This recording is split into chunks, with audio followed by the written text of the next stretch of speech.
Hi, Dr. Hardy. How Thanks. are you doing, Joey? I'm good. And you? I'm doing very well. Very well. It's been a good morning and glad to be on your program, on your podcast. Yeah, thank you for accepting our invitation to share your knowledge and wisdom with our audience here in the Philippines. Anyway, we've heard JJ enumerate the long line of qualifications that you have, but can you tell us briefly what you do now or what keeps you busy? Well, I do a couple of things. One, I'm the director of nonprofit certificate education at the University of Notre Dame, and I also teach in the Masters of Nonprofit Administration program once in a while. And I also do consulting and speaking at conferences. And lately, I've been doing a lot of speaking in video conferences. It's kind of strange to speak at a conference and be a keynoter, but either you're recorded or you're live with 200 people watching via Zoom. So it's a different kind of experience, but it's been a good adjustment. I do a lot of consulting. In fact, I just had a meeting this morning consulting with the board of directors about an issue they were having. So most of my work is in the nonprofit sector, but I talk about leadership, and so that crosses over into the for-profit sector and the nonprofit sector. And I actually started out in the for-profit sector. I ran jewelry stores Oh, for 8 years. And a lot of people don't know that I'm a certified diamondologist and a guild gemologist. And I also, of course, have my master's and PhD in philanthropic studies from the Lilly Family School of Philanthropy. And I also ran a private foundation for 7 years and have been with nonprofits and for-profits all my life. So I came late to teaching, and so I came with a lot of practical knowledge, and I think my students like that. So part of what I'm talking about is based on research, part of it's just based on experience and knowledge in the field. wow, that's quite impressive. So, anyway, you have this leadership approach called sharing fire. What does it mean? Well, sharing fire is taken from an old Greek myth, the myth of Prometheus. And because I come out of the study of philanthropy, the myth of Prometheus is the first time the word philanthropy is used. It's where the origin of the word philanthropy comes from. And so sharing fire is a philanthropic approach to leadership. And what I mean by that, in the myth of Prometheus, as legend has it, Prometheus created the human race. And he created art, and he created culture, and he created all good things in our life. And he loved the mortals because it was his creation. But and he was a titan. Zeus, however, who was the main god, didn't like the mortals because they were imperfect and they made mistakes and they were silly, and he was kind of disgusted with them, and he decided that he wanted to eliminate the human race and start all over. So he decided to take their fire away from them so that they couldn't cook food, so they couldn't make hunting weapons, so they couldn't make pottery, so they couldn't get warm and they would freeze to death, so they couldn't see at night. Everything associated with fire, he thought if he took the fire away from them, they would all perish eventually. And so he hid the fire on Mount Olympus. And when Prometheus found out, he went back to Mount Olympus and grabbed the fire and shared it back with the mortals so that they could not only survive, but they could thrive. They could make their pottery. They could make weapons. They could make machinery, so on and so forth. They could make tools to farm, so on and so forth, and they could stay warm. And Zeus was absolutely incredibly angry over this. And the rest, in Greek mythology, they had many gods. And all the other gods were laughing at Prometheus because he loved the mortals. And they thought that was the silliest thing they'd ever heard of. And they made fun of him. And they called him a philanthropos tropos, which is a being who loves human beings. And the act of sharing fire with the mortals so that they could survive and thrive was called an act of philanthropia. And philanthropia is now what we call philanthropy. Yeah. And so in the origin of the story of philanthropy, it was never about money. You know, when we think about philanthropy, we think about wealthy people giving Right. money to causes, so on and so forth. But philanthropy was never about that at the beginning. It's kind of evolved into that. What philanthropy really is it's giving people the tools to create a better life. So if you look at the myth of Prometheus, what he did was he gave the mortals fire so they could use that to create a better life. So my approach to leadership is called sharing fire, because it's about us as leaders giving people who follow us and giving people who we are colleagues with, giving everyone in our life the tools to create a better life, whether that's through education, support, encouragement, advancement, whatever it takes. And sometimes that's money, but the fact is that the biggest influence we have in our life is not money, it's people.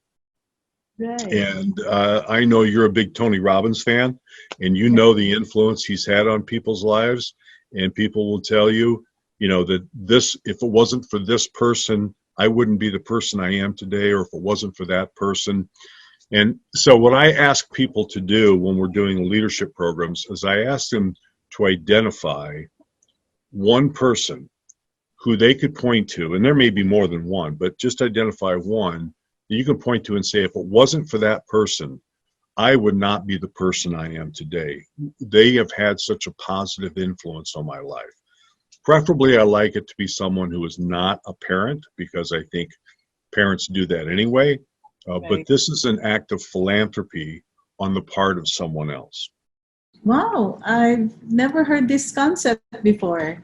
This is a totally different perspective of what philanthropy is, and it totally makes sense, especially the part when you said that us making a difference in someone else's life is already a philanthropic act, right? Why did you develop Sharing Fire, this kind of approach to leadership?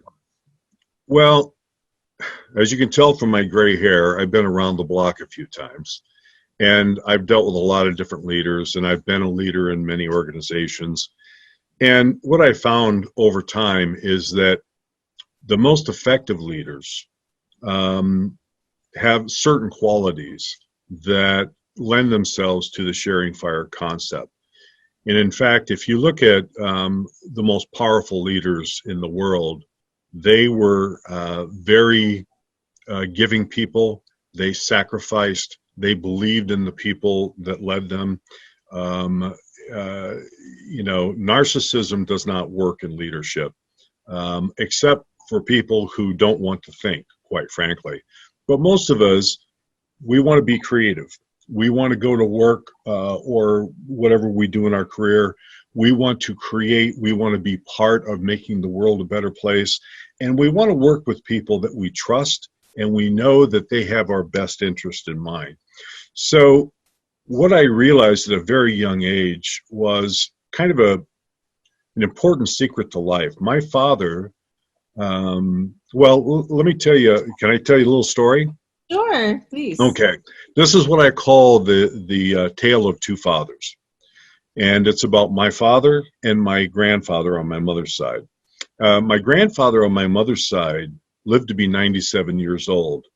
And only two people showed up at his grave when he passed away. And the reason for that is he spent all of his life not giving to others, hoarding his money. His goal was to be a millionaire when he died. And when he died, he didn't have any friends left. He had estranged his family, and he was $600,000 short of $1 million. So he never made his $1 million goal, but he lived a miserable life in order to get that, right?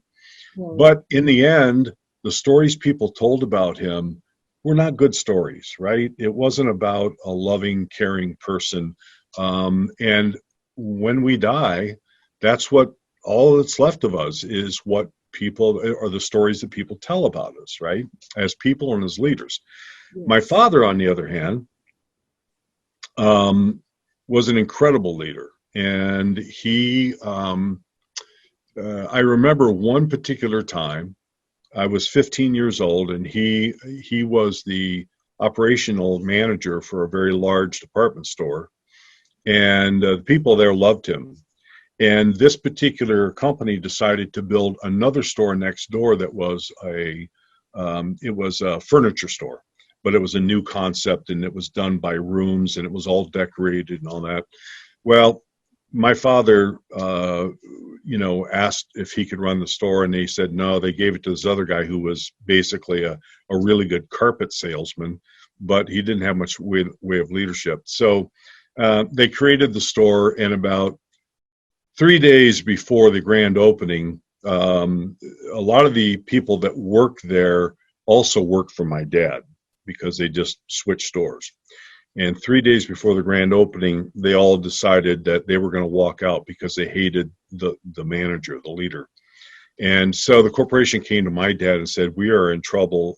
They're going to walk out, and can you help us? We've got a grand opening in 3 days, and nothing's been done." And so my dad said, "Well, I'll help you on two conditions. Number one, you fire the guy that's there now and get rid of him. And number two, you leave me alone. And I'll get it done." And so they agreed to it. And I remember going into the room with all of these people who were very upset. And my dad said, "I'll tell you what, if we have 48 hours to get this store in top shape, we're going to have to work 48 hours straight. If we get it done, I will throw you the biggest pizza party you've ever seen in your life." And the group kind of looked at each other and said, "Okay, let's do it." And in 48 hours, this place was done. And the mayor was there and all that. Well, the point of the story is, after they opened, and I'm standing there with my dad, I said, "Okay, you need to explain something to me.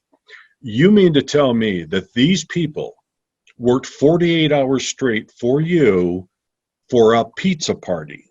There wasn't even any beer at the pizza party, right?" And he laughs. He said, "No." He said, "They didn't do it for the pizza." He said, "They did it because they know me and I know them. And I know their children, and I know their anniversaries, and I know the last time they were in the hospital."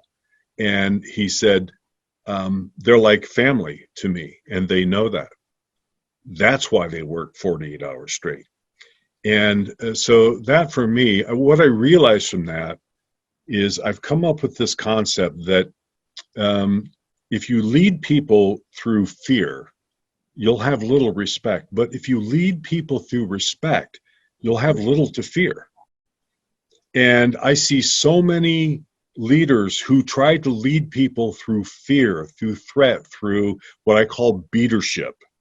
And it works for a while, but eventually it turns sour and people don't want to function with them anymore. Now, here's the point of the story of two fathers. My father died when he was 44 years old. 1,000 people came to his funeral. And every person that came up to me during that service told me a story about something my father had done for them that was philanthropic, some way they had helped him, some great story about him. And what I realized, and why I've developed this concept, is I realized that you have to decide as a leader, what kind of story do you want people to tell about you when you're gone?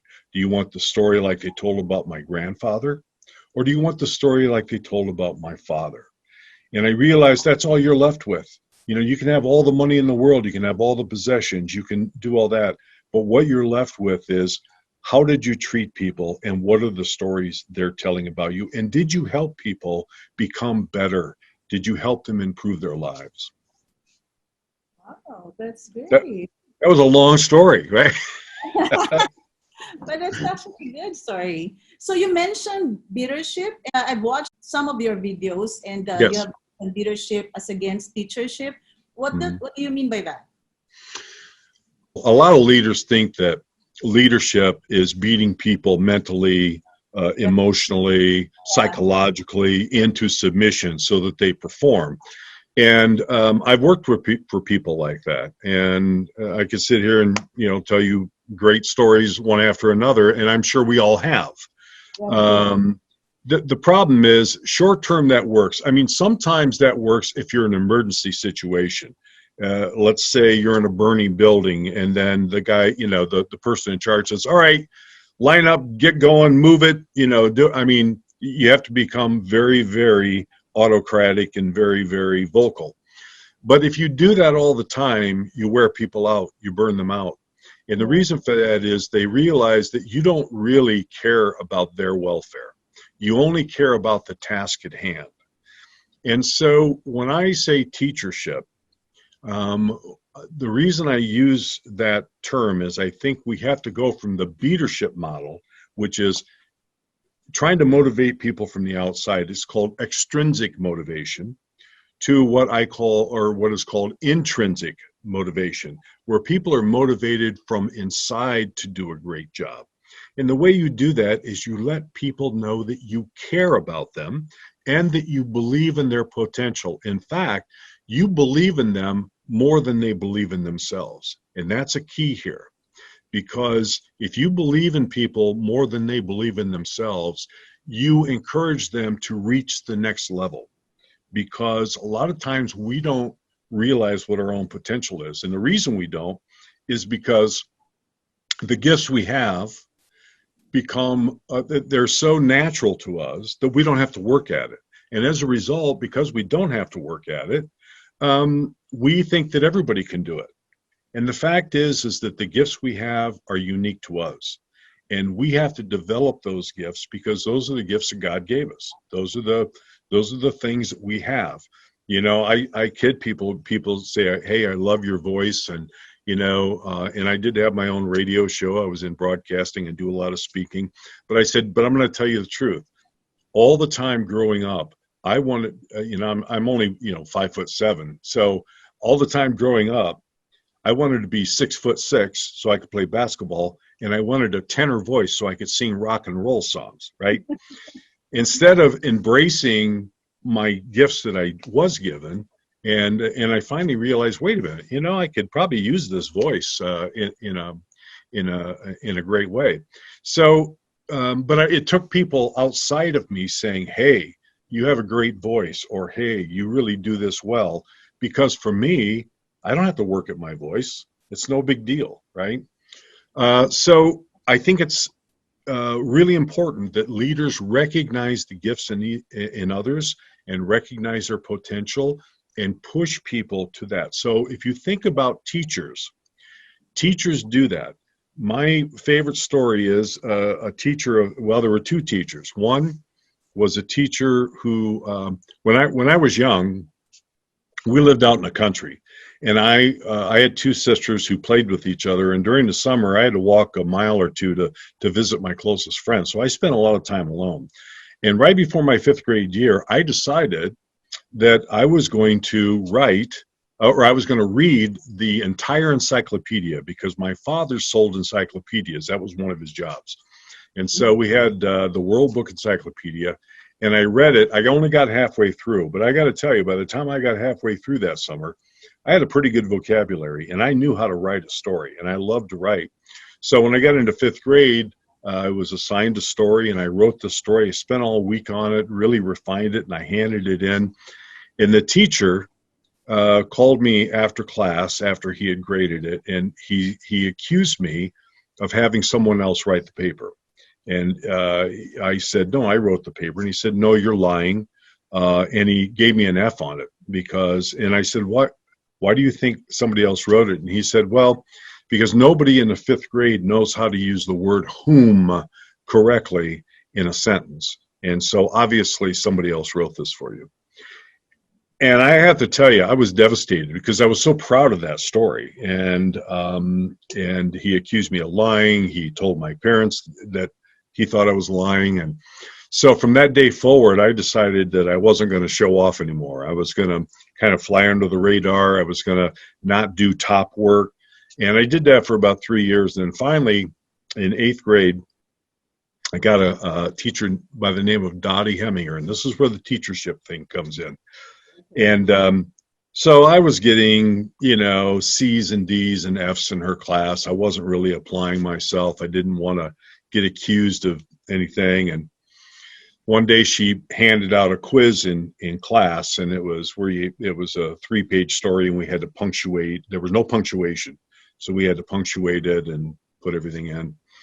So, we did it in class, so I did, and I handed it in. And a week later, she said, Mr. Hardy, I'd like to talk to you. And I said, I had an attitude. I was 14. I was on the football team. I really thought I was pretty cool, She was like 4'11", weighed 95 pounds, and I thought, I'm a tough guy. And she said, sit down. And I said, no, I'd rather stand. I said, sit down. Of course, I sat down. And she said, let me tell you something. She said, for 2 months, you have been skating through my class, and I didn't think you were very smart. But when we did that quiz the other day, you were the first student to hand it in, and you're the only student to get 100%. So here's what I know. I know you're not stupid, and I know that you're very, very lazy, and I am going to make your life miserable for the next year. And man, whew, did she. So, she made me write poetry. She made me edit the school newspaper. She made me do a play. She forced me to do all kinds of things because she saw the potential. And as a teacher, seeing the potential, letting the student know that you care about them, that you have their best interest in mind, is how you get people to develop into the kinds of people that they have a potential to be. And so as leaders, that's why I use the term teachership. We have to look at leadership as a teacher looks at their students, right? And whether that's colleagues, whether it's people that work for us, even people above us, right? So if we go in there with a mindset of, I'm going to look for potential, and I'm going to help people develop their potential. I'm going to challenge them, and I'm going to let them know that I care about them. You give them intrinsic motivation. They want to work harder because they know that you have their best interest in mind. Leadership, on the other hand, is all about the leader. It's all about, the leader taking credit for accomplishing a task, whereas teachership is about helping people help you accomplish the task while they are also growing as individuals. Wow. So it's just like the distinction between a boss and a leader, right? Yes. Yeah. Anybody can be a boss, right? I don't know if your kids have ever said this to you. My kids used to say, you're not the boss of me, right? Well, that's because we get pretty bossy with our kids, right? But there is a difference between being a boss and a leader. And in most leaders that I know that were very, very effective, oftentimes you wouldn't even know they were the boss, right? Yeah. Because they were so, probably the best leader I ever worked for was a man. I met him when he was in his 70s. I ran a foundation for him. Very quiet man, he wasn't a great communicator in crowds, but one-on-one, he really knew how to talk to people. He believed in people, and he believed that people basically live up to the expectation that you have for them. So you have low expectations, that's what you're going to get. If you have high expectations, that's what you're going to get.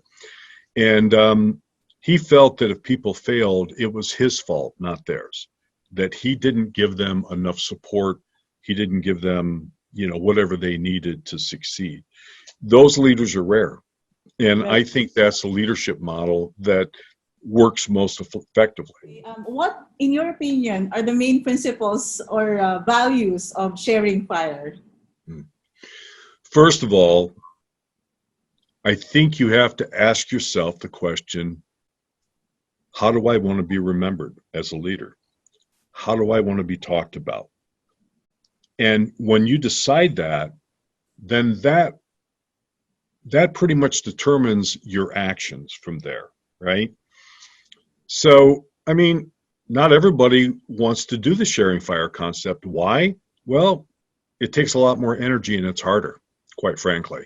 It's harder to care about the people that work for you than to not care about them, right? It's harder to get to know their families. It's harder to recognize their potential. I mean, let's face it. How many people do you know that walk around and give people words of encouragement? Not a lot. Not enough, right? I ask people this when I do seminars. I say, okay, I want to know how many people in this audience get way too much encouragement. I mean, it gets sickening. You come home and your spouse says, "Oh, you are the most wonderful, husband or wife," and your kids are like, "Oh, you're the greatest mother or father," and then you go to work and your boss is like, "Oh, we are so glad you are here. You are, such a phenomenal employee." How many of you get too much of that? Well, nobody, of course, raises their hand, right? Because none of us get enough encouragement. So it always fascinates me when I see people who are so hesitant to encourage people, to tell them they've done a good job, or to say to them, "Wow, you have an amazing voice," or "Wow, you can really sing well," or "Wow, you're a great writer," or whatever, and to follow up on that and to keep pressing on that, because let's face it, even as leaders, we need encouragement. That's true. I had a boss that not too long ago, he's retired now, but anyway, he had a really hard time giving a compliment. And if he did, it was always a compliment and then a negative comment, right? So it kind of washed out the compliment. And I thought, what is it with this guy that he can't just give a compliment and leave it there? And so what I started doing was I started complimenting him on some of the things he did that I thought were good. And amazingly, he started changing. He started giving me compliments back, and he started doing that with other people. And what struck me was he came from a culture where you didn't give people too many compliments in case they would get a big head. You didn't want them to get too important. You didn't want, the fact is that most of us don't have that problem. All right. And if we have that problem, we have it whether we get compliments. So you're either a narcissist or you're not. Okay. But I think most people, they don't want just, silly compliments. They want compliments that are really meaningful. Yeah. Like if you said to me, "Wow, I love, the way you sing," I'd know you were lying to me. Okay. So don't tell me that. People ask me all the time, "Oh, I love your voice. Will you, go on my show or whatever?" The few times I have sung, nobody has ever said, "Oh, Mark, will you sing that again?" No, I know better. Okay. So, so anyway, I think that people do appreciate genuine compliments, especially when they have been told by other people that they have a particular talent or gift.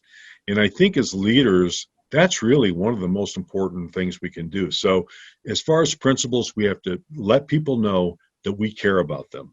That's the most important, that we have their best interest in mind. Second thing is we have to believe in them more than they believe in themselves. That's important.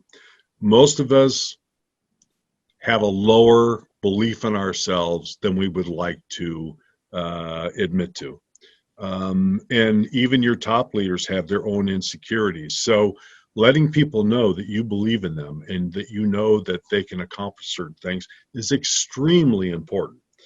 And I think finally, you have to recognize people's gifts and talents. You have to develop the ability to do that. And some people can naturally do that. I think I probably have that talent where I can look at somebody and just from their actions and the way they interact and their work, kind of know where their strengths are. Or, you can give them an assessment. There's the Strengths Finder 2.0, which I think you're familiar with, right? There's now a new one called Leadership Strengths Finder. There are all kinds of assessment tools out there. There's the DISC analysis, there's a Myers-Briggs, all that stuff. I think all of those tools are wonderful tools to use as a leader with the people that you're working with, not just with the people that are under you, but the people who are beside you, because it helps you know how to interact with them and it helps you know what their strengths are. I think the other thing about a sharing fire leader is that they understand what their strengths are, and most importantly, they understand what their weaknesses are.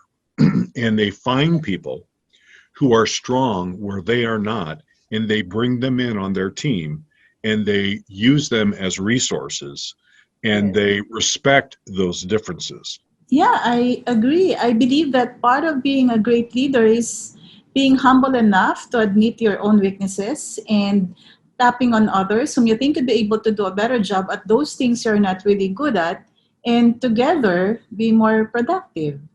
I'm not a person who likes to do detail stuff. Spreadsheets, Excel spreadsheets are not my favorite thing to do. I can do them. I'm pretty good at them. I don't enjoy them at all. So it's important for me to find people who are going to work with me who love to do the detail work, who love to do the spreadsheets, so that we can work together. My last assistant, she hated to speak. She didn't like getting up in front of people. She didn't like thinking big picture. She loved to sit down and make sure all the numbers were in line. She loved to do the contact stuff. And so we had a wonderful professional relationship. But you have to find those people, and you have to respect what they're good at. So, these principles of sharing fire, are these just based on your opinion, or is there like a research? Well, that part of it is based on my opinion and my experience, because I mean, you can come up with all kinds of theories, but if they don't work in real life, then they're worthless. However, this is also backed up by psychology.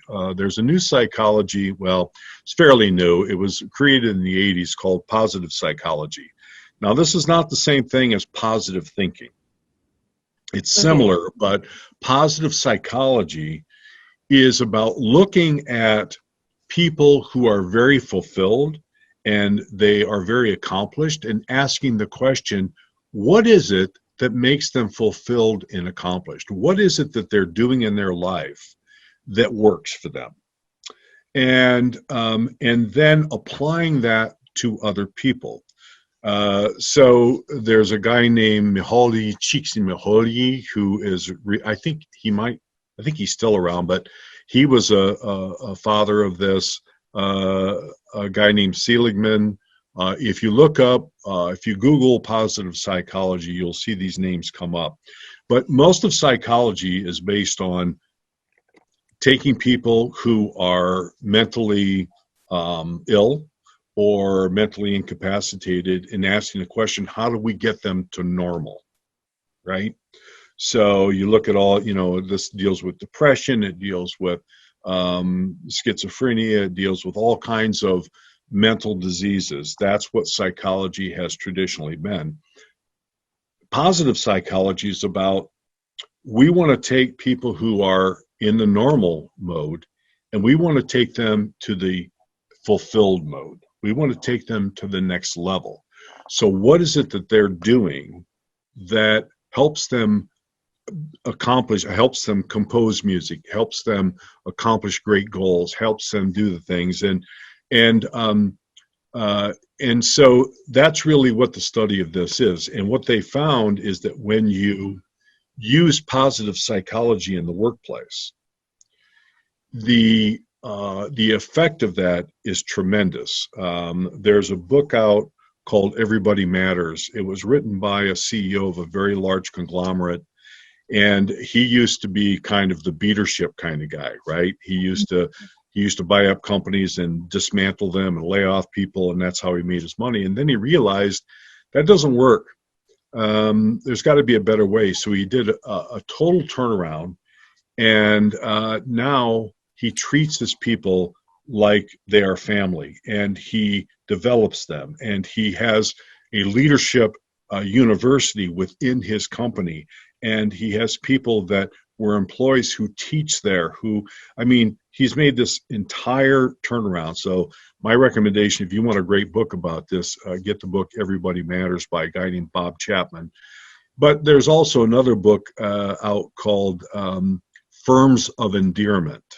Firms of Endearment. And it's really a profile of 10 or maybe it's a dozen or so firms that use this positive psychology kind of sharing fire approach to leadership. And they are extremely successful. And what I'm finding is the companies who are adopting this kind of leadership are blowing the doors off companies who aren't. And the reason for that is their people become intrinsically motivated, inside motivated. They will work overtime. They will work much harder because they feel connected to the organization and they know that the leadership cares about them. And as a result, they care about the organization and the leader. And it becomes a very close-knit, very much a team feeling because people feel like they matter. If people don't feel like they matter, they're not going to give you their best. They're not going to give you their best ideas. They're not going to give you their best work. They're not even going to give you their best attitude. They're going to basically float through and get by with as much as they can because their attitude is going to be, why should I expend more energy? It's not appreciated anyway, right? So the evidence is out there that using sharing fire techniques and the principles of positive psychology in the workplace, which are all congruent with sharing fire, they work. They work in everyday life, and they work in your family. They work in your friendships.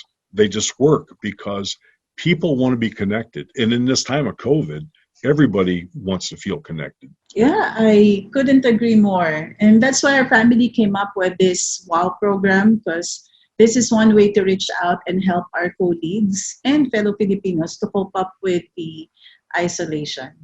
Is there a difference between nonprofit leadership from leading a for-profit company? I think there is. I've led both kinds. One of the differences is in a for-profit company, you have all kinds of other incentives to get people to be productive. Okay, so you can usually offer them bigger salaries. You can usually give them better benefits, better retirement, maybe stock options, better vacation benefits, so on and so forth, right? Bonuses. So the nonprofit world, you have all the things that you have, or the for-profit world, you have all the things you have available in the nonprofit world, plus all of these other financial incentives. Plus, you don't have to deal with volunteers. In the nonprofit world, you usually don't have the highest salaries, usually don't have the best benefits, usually don't have bonus programs and best retirement programs and all that. They simply don't have the budgets for that. So you can't really motivate people through those kinds of financial incentives.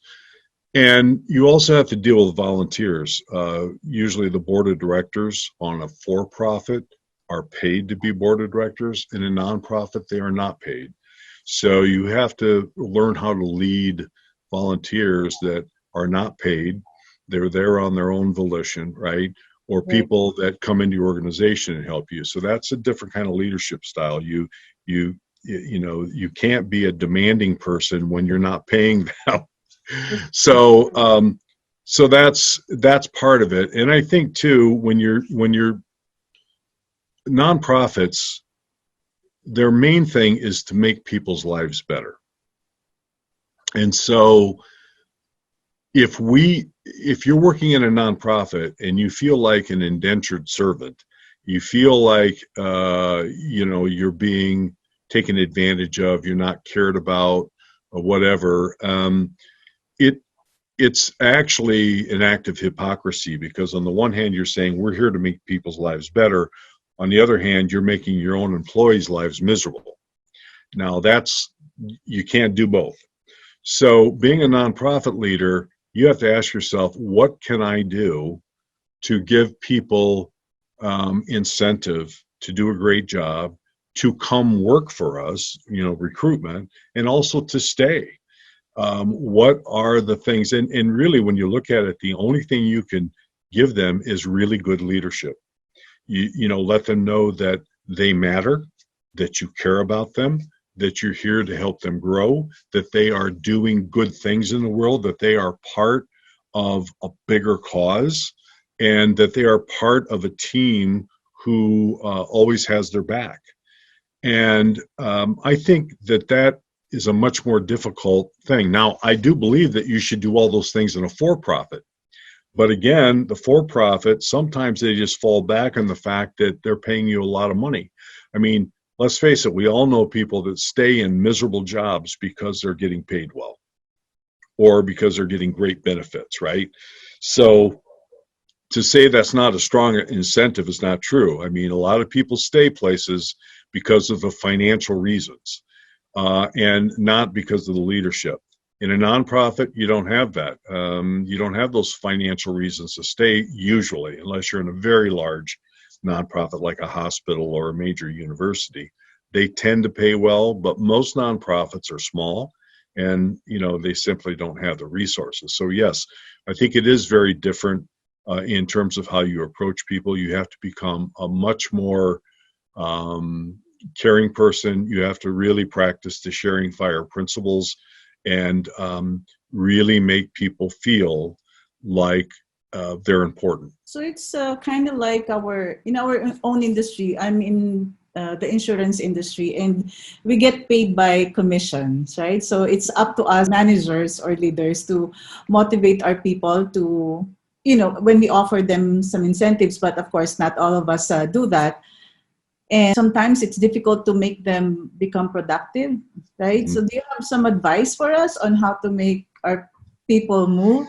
I think no matter what you're doing, and especially in insurance, I think people want to feel like they're part of a bigger cause. So I think one of the most effective things that I've seen insurance companies do is show stories about people they have helped because these people had insurance, right? People have lost their homes, so they get their home replaced. They've lost loved ones, and they have the money to pay for the funeral and things like that, and to take care of the family. I mean, the one side of insurance is, yes, we have to pay money for it. The other side of the insurance is there's a reason people do that, right? It's for security. It's for peace of mind. It's for knowing that if anything, I think as a male, it's important to me to know that if something happened to me, my family would be taken care of. They would not be destitute, right? So I think helping people understand that this is the real mission. The real mission is to make sure that people are secure if something disastrous happens, to make sure that people are that their children, that their spouses, whatever, are taken care of.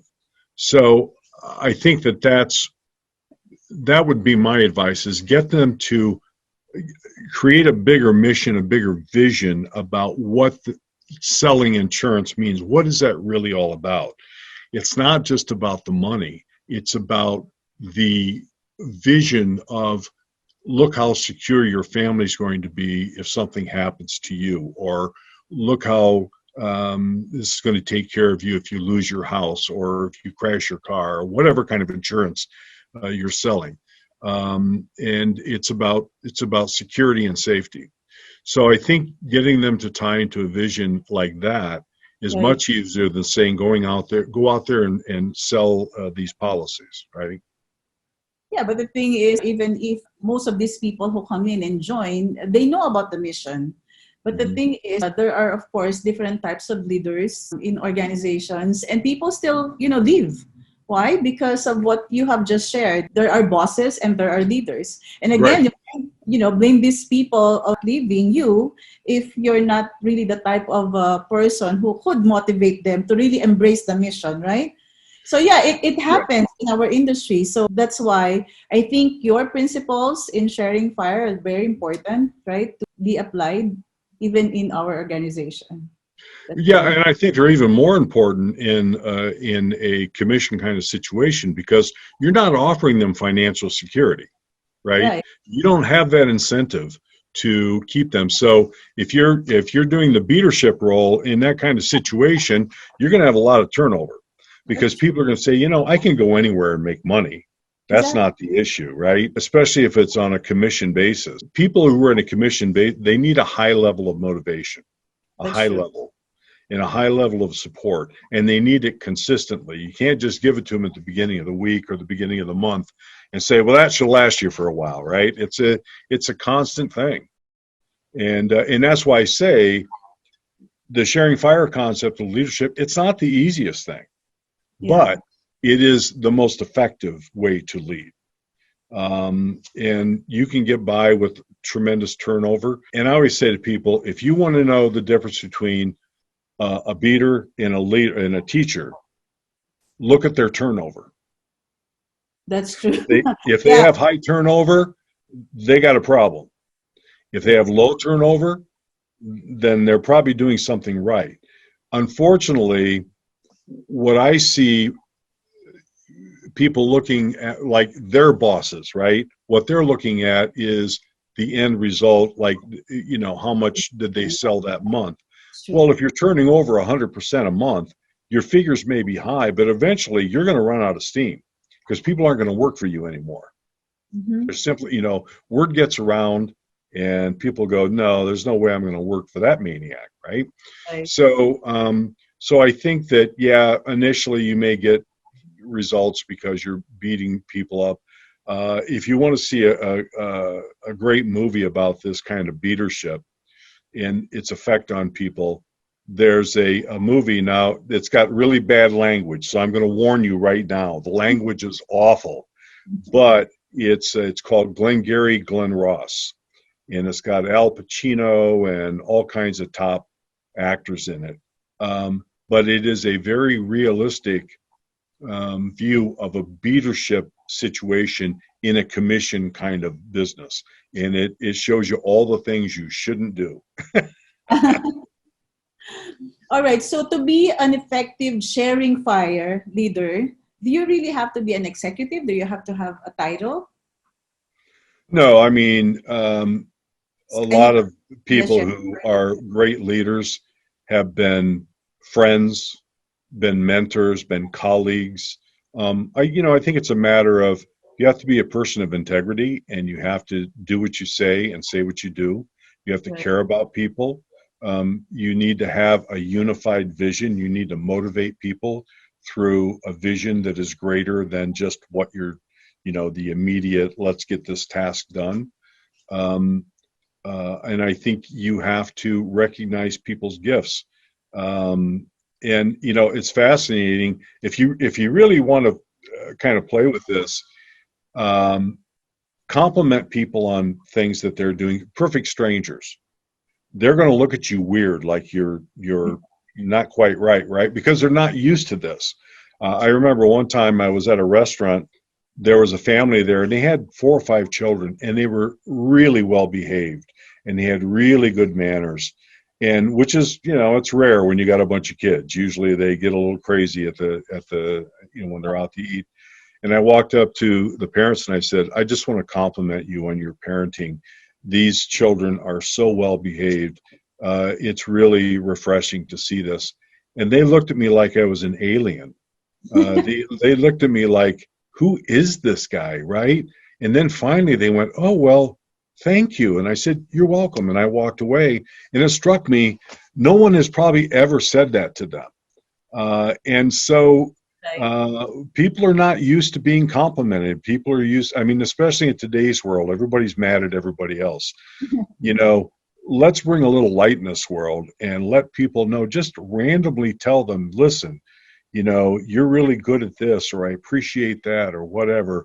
And you will see a tremendous amount of change in the people you work with, within your family, within your work. Right. It'd be nice to hear compliments. But I think as leaders, we should be the ones to initiate so that others will just follow our lead. Right. Okay, so I think you've already answered all my questions, but do you have any last message or advice to our viewers? Probably the only thing I haven't said so far is to remember that nobody is a self-made man or woman. Everybody has help getting through this life and getting to the next level. So it may be you helping someone this time, and maybe somebody helping you next time.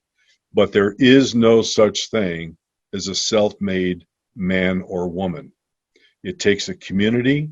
If you're a business person, you've got to have people to sell to. You got to have people who buy your product. You've got to have a supportive family. You've got to have a supportive team. It takes a village to become successful. So remembering that as a sharing fire leader is important, because I think sometimes we think that by our sheer will and our sheer personality that we can make it on our own. Simply is not true. It's never been true. And anybody who says they are self-made, they're delusional. Nobody is self-made. Somebody has helped you along the way, or you're being helped by systems. We can't drive from point A to point B if somebody hadn't built those roads, if somebody had not created your car. You can't fly if you didn't have somebody designing and building your airplane. Other people help you get to where you're going. So we have to have a sense of humility about that, and to understand that we are only part of a greater universe, and we need to appreciate and care about people within our circle of influence in our sphere.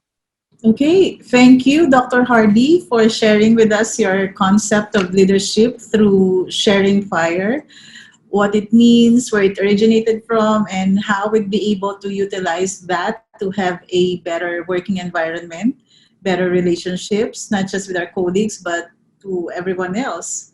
So once again, thank you for sharing with us your expertise and knowledge. You're welcome. And if they want to contact me, they can go to sharingfire.com, or they can email me at drmark@sharingfire.com.